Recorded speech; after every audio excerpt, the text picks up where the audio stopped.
여러분 안녕하세요. 오늘 여러분과 이야기할 이야기는 바로 균형점의 이동에 대한 이야기를 여러분하고 한번 차근차근 따져보도록 하죠.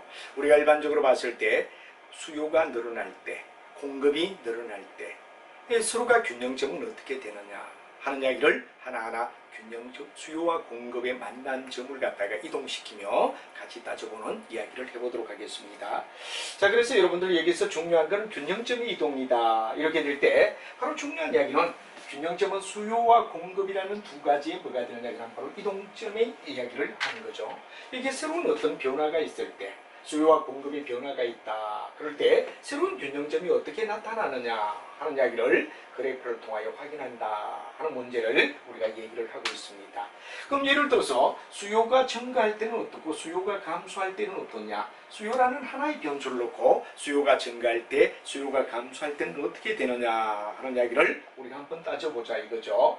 그래서 우리가 일반적으로 봤을 때 이 그래프를 갖다 우리가 상상한다면은 맨 먼저 뭐가 되느냐 수요와 공급이라는 이 두 개의 직선이 의해되느냐 만나는 점을 갖다가 균형점이라고 얘기를 했죠. 이런 상태에서 의해되느냐 만약에 수요가 어떠냐 그러면 이 수요 곡선이 증가될 때 늘어났을 때 늘어난다는 건 바로 이 위에 있는 선, 이 직선 1에서 뭐가 되느냐 2로 변경된다는 이야기가 되겠죠. 그래서 수요에 대한 이야기에 바로 어떻게 일어나느냐 하는 이야기를 갖다 얘기하는데 이 균형점에 뭐가 되느냐 점이 바로 이동으로 이동해준다 이거죠. 그리고 우리는 봤을 때 가격이 어떻게 되죠? 상승한다. 가격이 올라가니까 상승한다는 얘기가 되겠죠. 그 다음에 균형의 수급량이 어떻게 되느냐 그러면 늘어난다 하는 이야기로 수요가 만약에 증가될 때 어떤 현상을 유도하느냐를 우리가 생각해봤다 이거죠.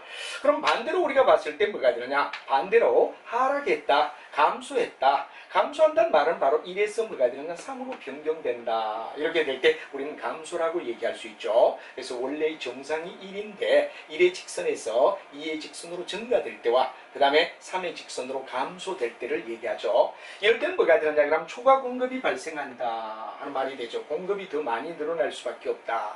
그런데 여기는 어떠냐 가격은 하락하고 가격이 어떻게 되죠? 다운이 되는 거죠. 이 점에서 우리가 가격이 이 정도 가니까 하락한다 하고 그 다음에 뭐가 되느냐 그러면 우리가 수급량은 뭐가 되느냐 감소될 수밖에 없다. 감소될 수밖에 없다. 여기는 증가를 나타낸다면 여기는 감소를 나타내는 영역이라고 우리가 말할 수 있다 하는 이야기로 수요가 증가될 때 초과 수요가 발생한다 이거죠. 초과 수요가 더 많이 늘어난다.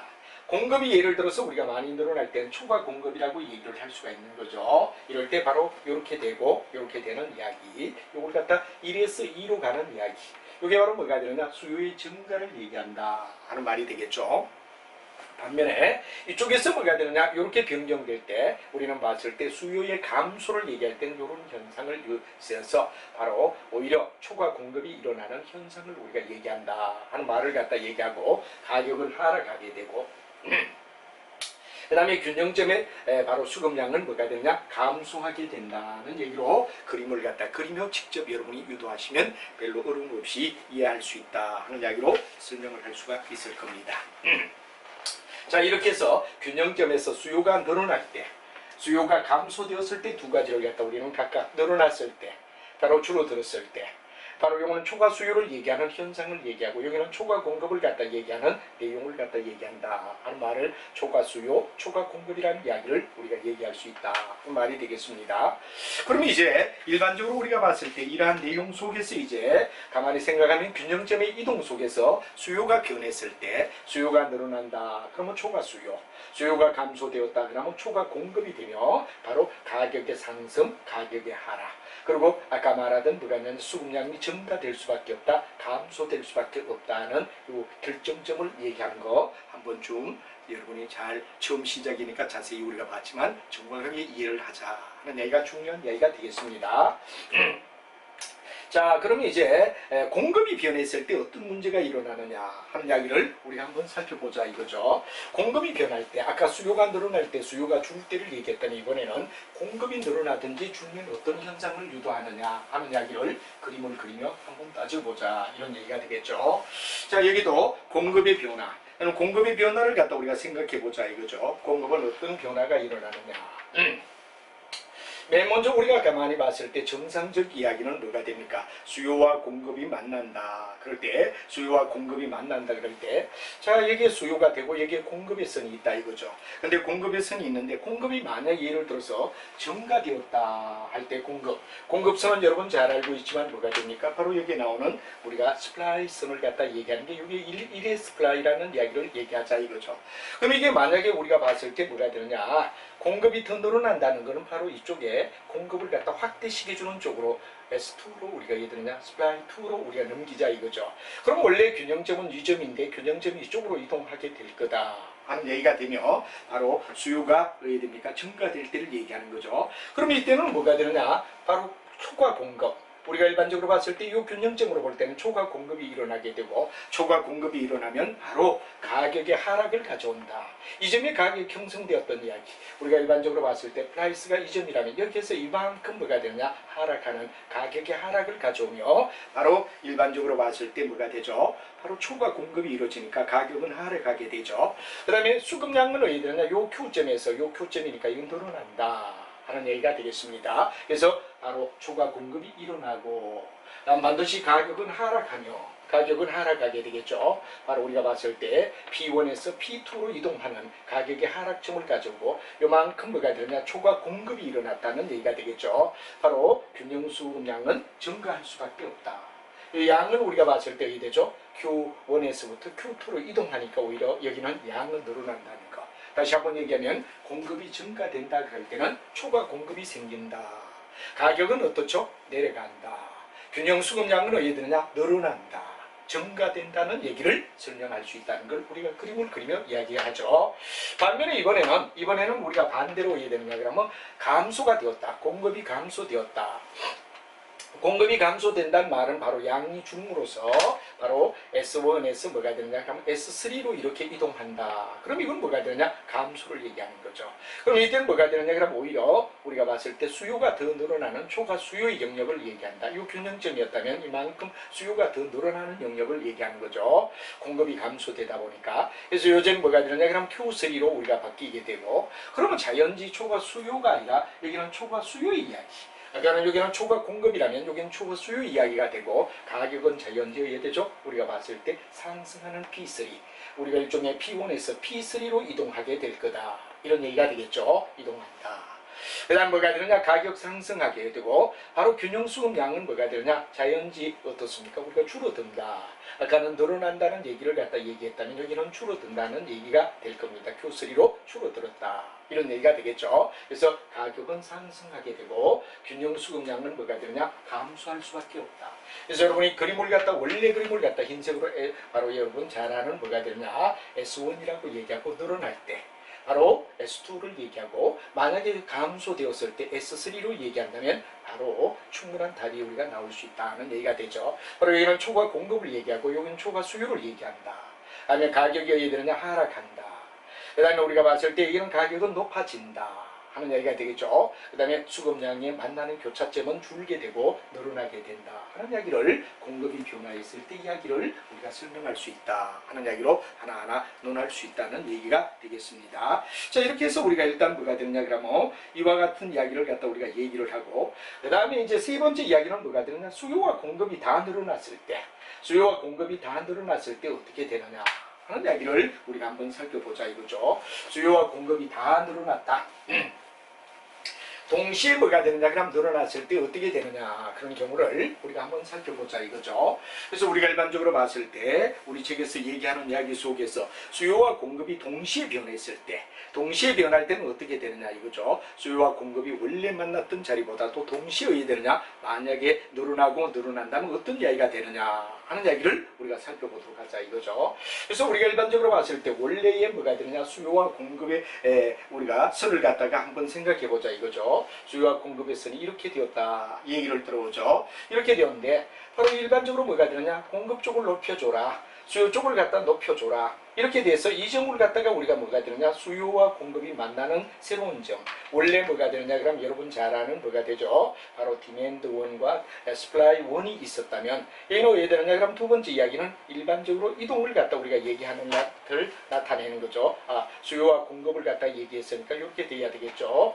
자, 우리가 일반적으로 봤을 때 뭐가 되느냐, 여기가 뭐가 됩니까? 바로 수요의 곡선을 얘기하고 여기가 뭐가 되느냐, 공급 곡선을 얘기해서 S1, D1을 갖다 우리가 생각해서 이 균형점에서 만났다 이거죠.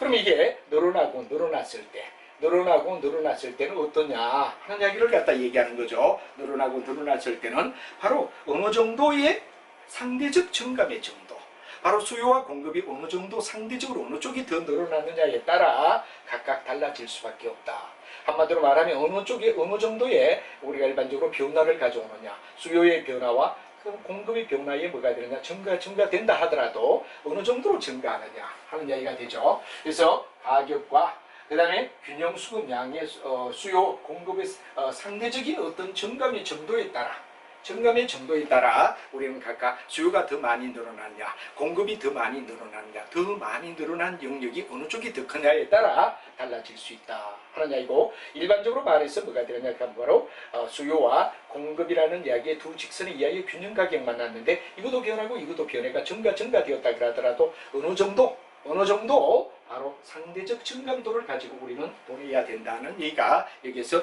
답이 된다. 또 감소되었을 때는 반대가 되죠. 감소가 되었을 때도 반대로 우리는 생각할 수 있다 이거죠.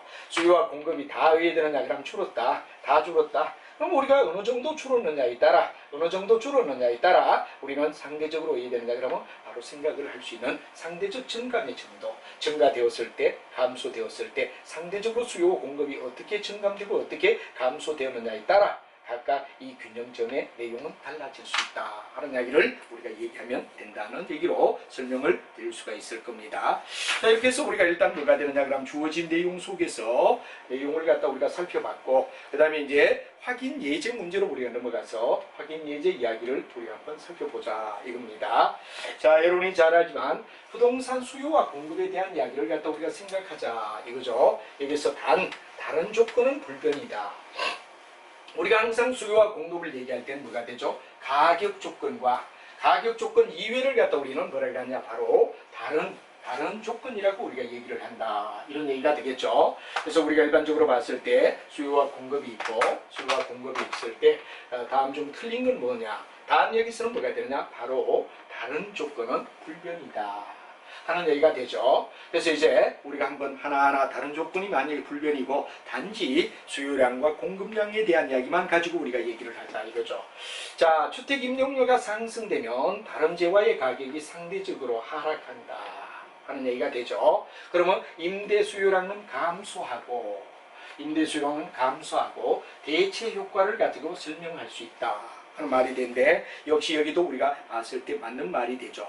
주택의 임대료가 상승되는 데 비하여 다른 재와 가격이 상대적으로 하락한다면 임대 수요량의 감소는 대체 효과에 의한 이야기다 많은 말이 되는 거죠. 그래서 일반적으로 봤을 때 여기에 중요한 이야기는 바로 1번은 맞는 얘기가 되고, 그 다음에 인구가 감소한다. 인구가 감소가 된다면 수요 자체가 이동하는 것으로 수요의 변화를 갖다 유도하는 것이다. 맞죠? 인구가 줄어들었다. 인구가 준다 그러는 건 바로 우리가 봤을 때 뭐가 되느냐, 수요 곡선 자체의 이동을 나타내는 이야기다. 맞는 말이죠. 세 번째, 일반적으로 이자율이 하락하면 부동산 수요는 증가한다. 그렇죠? 이자율이 사지면 아무래도 뭐가 됩니까? 이자가 사다 그럼 은행에 대출을 많이 받아서 부동산에 대한 수요는 증가될 수밖에 없다 그런 얘기가 되겠죠.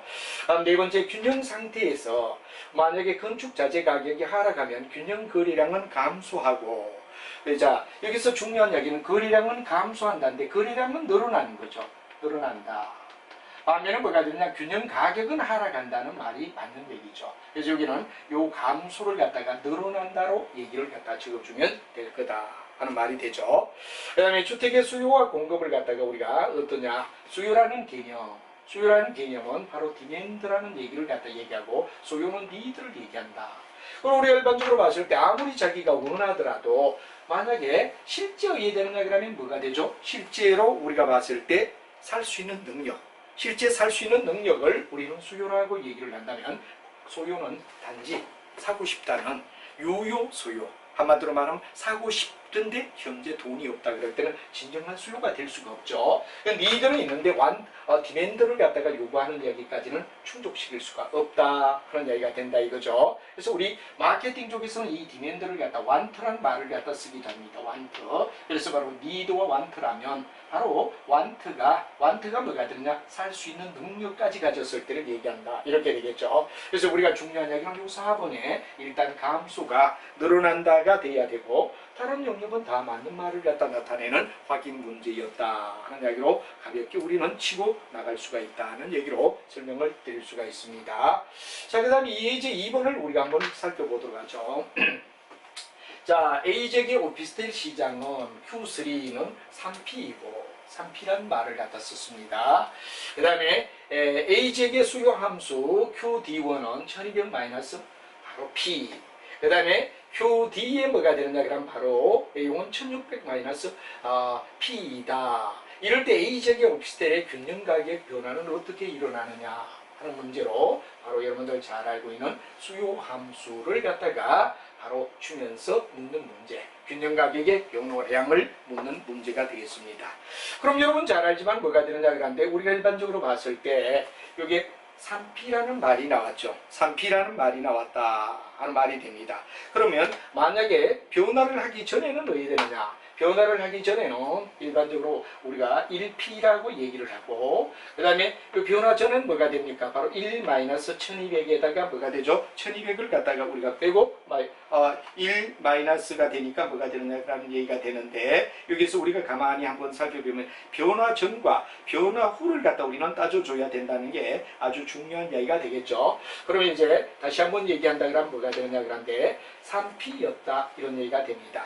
3P였다 그러는데 변화 전은 뭐가 됩니까? 우리가 봤을 때 예를 들어서 여기는 1P는 변화를 하기 전 원래를 우리는 1P라고 얘기하고 그 다음에 변화 후를 갖다 우리가 3P라고 우리가 놓자 하는 말이 되죠. 그럼 여러분 잘 알지만 주어진 조건에서 바로 1200 마이너스 뭐가 되느냐? P다. 이렇게 나와 있죠. 바로 여기는 뭐가 되느냐? 1600 마이너스 뭐가 되느냐? 그럼 바로 예를 들어서 우리가 P다. 이렇게 우리가 나타낸다는 두 식이 있는 겁니다. 여기다 P. 요것도 우리가 봤을 때 3P. 바로 변화가 있을 때를 갖다 우리가 3P라고 얘기를 했죠. 그래서 바로 변화를 줬을 때 요거에 대하여 우리가 나타내라 한 문제가 되겠습니다. 그럼 여러분 연립으로 우리가 풀게 된다. 그럼 연립은 어떻게 되죠? 방정식으로 본다면은 결국은 요게서 요거를 갖다 우리가 빼주면 된다는 얘기가 되겠죠. 그로 궁극은 얼마가 나오느냐? P는 바로 여러분이 잘 아는 400이라는 식으로 답이 나오게 됩니다. 왜냐하면 그러면 궁극의 변화는 얼마냐? 그럼 바로 400에서 어떻게 되느냐? 그러면 300을 갖다 우리가 빼준다는 얘기가 되겠죠. 그리고 400에서 300을 빼줘라. 그럼 400에서 300을 빼니까 뭐가 되느냐? 100이 나오는데 100의 하락을 갖다 나타내는 이야기다. 하는 이야기로 설명을 할 수 있다는 얘기가 되겠습니다. 그래서 주어진 내용 속에서 변화 전에는 뭐가 되느냐? 그럼 내용과 변화 후의 내용을 갖다 우리가 가만히 본다면 변화 전과 변화 후가 어떻게 되느냐? 그러는데 변화 전의 이야기가 뭐가 됩니까? 우리가 만약에 내용을 갖다 본다면은 1200이고 여기가 P가 되니까 뭐가 되죠? 바로 3P. 같은 내용을 갖다 우리가 나타내야 되군요. 자, 그럼 여기도 3P로 놓고 그럼 여기 넘어가면 여기서 P는 어디 되죠? 바로 2P는 뭐가 되느냐? 그럼 바로 우리가 봤을 때 1200이라는 얘기가 되겠죠. 그래서 요 주어진 조건의 문제를 갖다 놓으면 여기는 P가 뭐가 되느냐? 그러면 결국은 바로 300이 나오죠. 여기서 300이 나옵니다. 그죠? 300이다.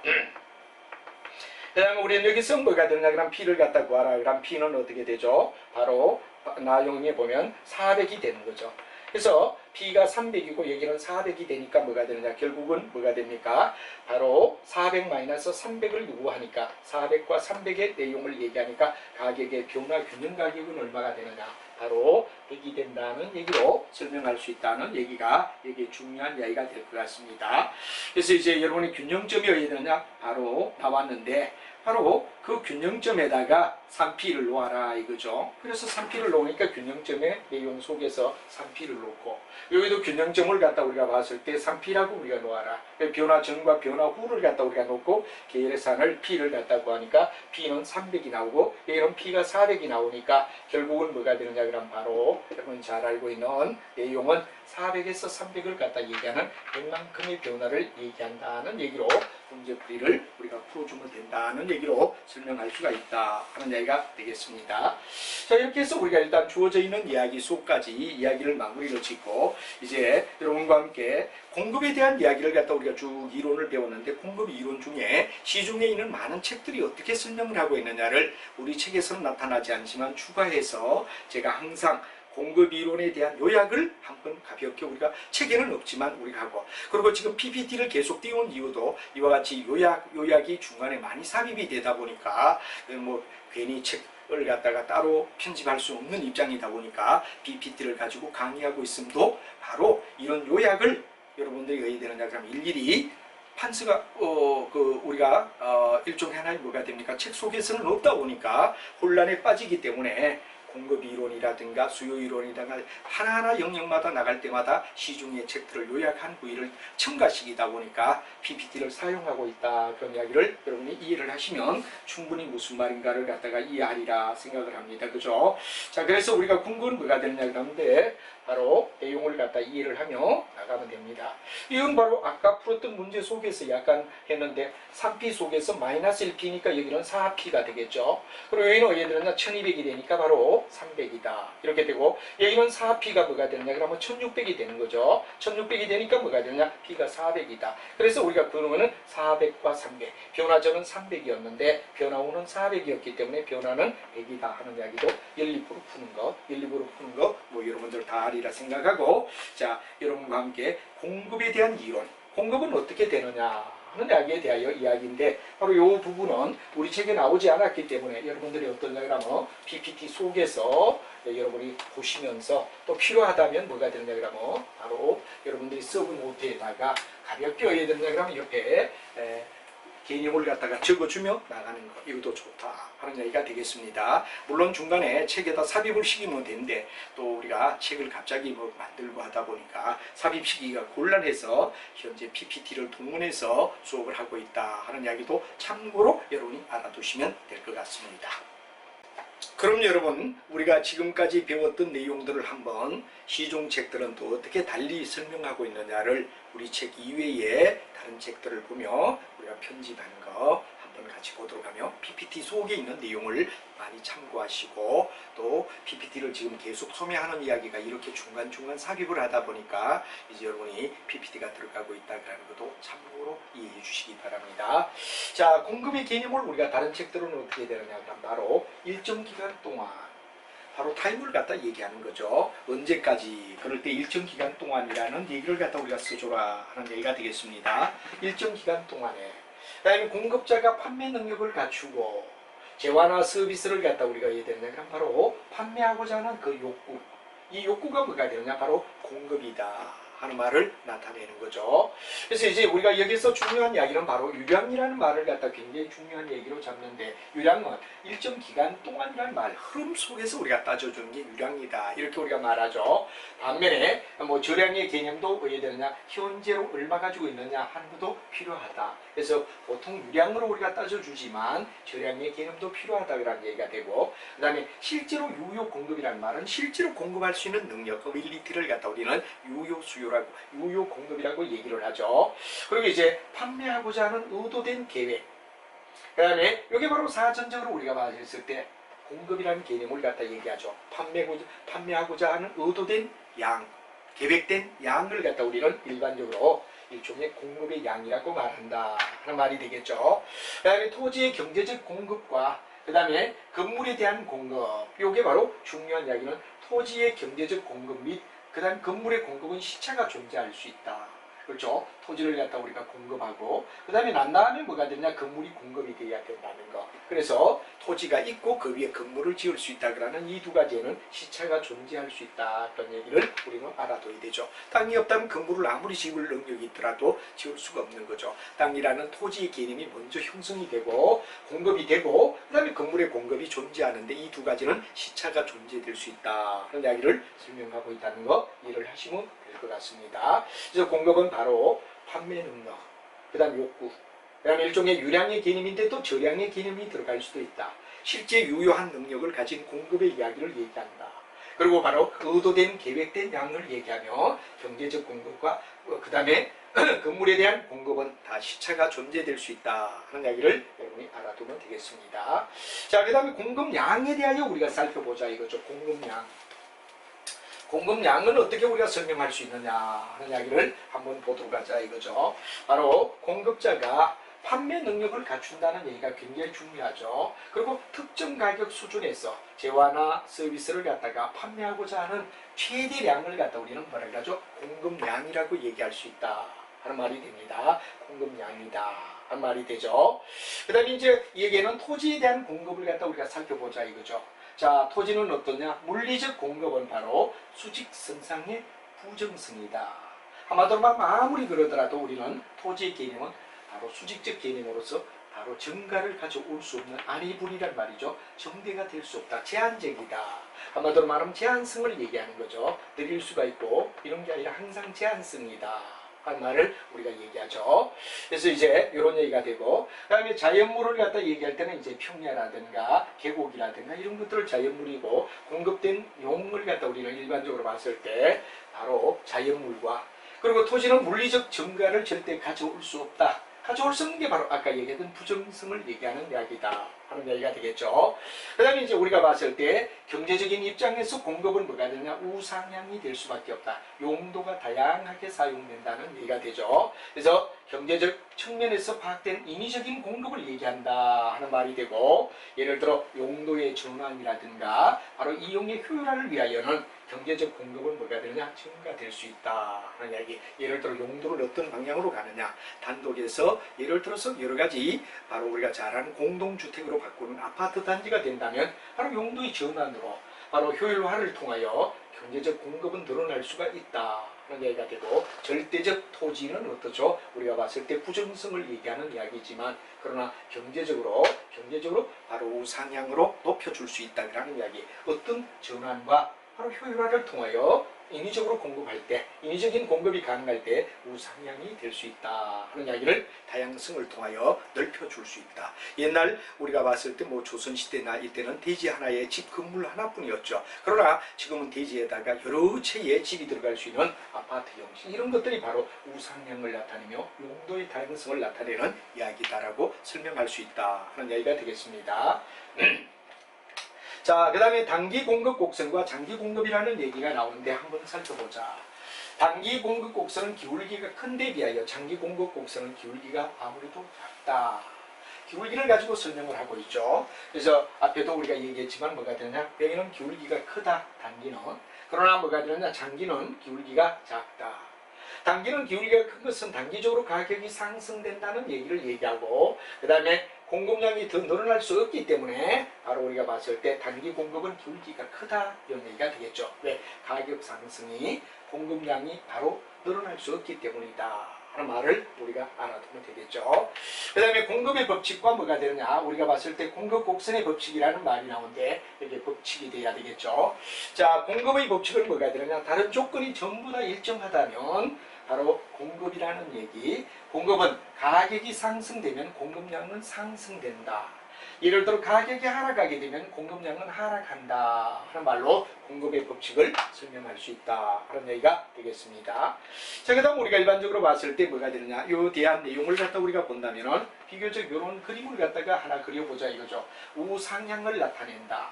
공급 곡선은 어떻게 나타나느냐 그런데 물론 뭐 우리가 비교적 곡선이 아닌 어떤 직선으로 얘기도 할 수도 있지만 비교적 어떻죠? 이런 형태를 갖다 우리가 취하는 바로 우상향이 되며 바로 여러분 잘 아는 뭐가 됩니까? 양과 가격을 갖다 우리가 나왔을 때 이렇게 가격이 의대죠. 낮을 때는 공급량이 작지만 가격이 높아지면 공급량이 더 늘어난다는 비교적 우상향을 갖다 나타내는 그림이다 하는 말이 중요한 이야기가 되겠죠.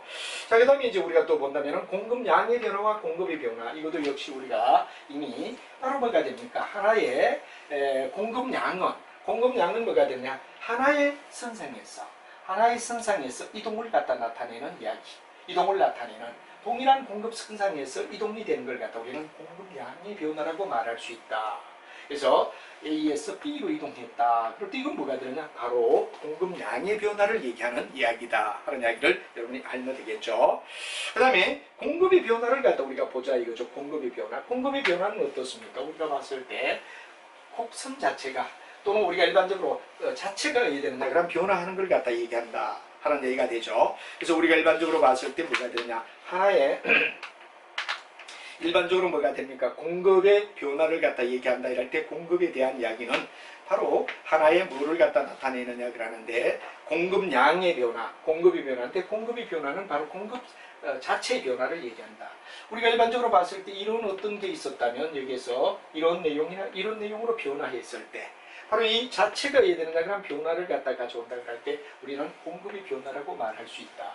그래서 우리가 일반적으로 하나의 곡선이 아니라 두 개를 갖다가 우리가 만약에 가지면서 이동을 갖다 우리가 할 때를 갖다 얘기하는데 뭐 늘어날 때가 있고 만약 이렇게 된다 그러면 줄 때가 있다 이렇게 되겠죠. 그래서 공급이 증가되는 경우는 바로 이쪽으로 얘기하는 이야기 1에서 2로 변경이 된다는 얘기가 되고 만약 예를 들어 우리가 봤을 때 감소는 뭐가 되죠? 좌측으로 이동하는 이건 우측이다 그러면 좌측. 그래서 우가 될 때 늘어나는 걸 얘기하는 거죠. 반면에 좌가 될 때는 죽은 걸 얘기한다. 이건 늘어나고 죽은 걸 갖다 얘기하는데 이런 걸 갖다가 공급의 변화라고 불러준다. 그런 이야기, 공급의 변화, 공급의 증가와 감소를 얘기하는 이야기.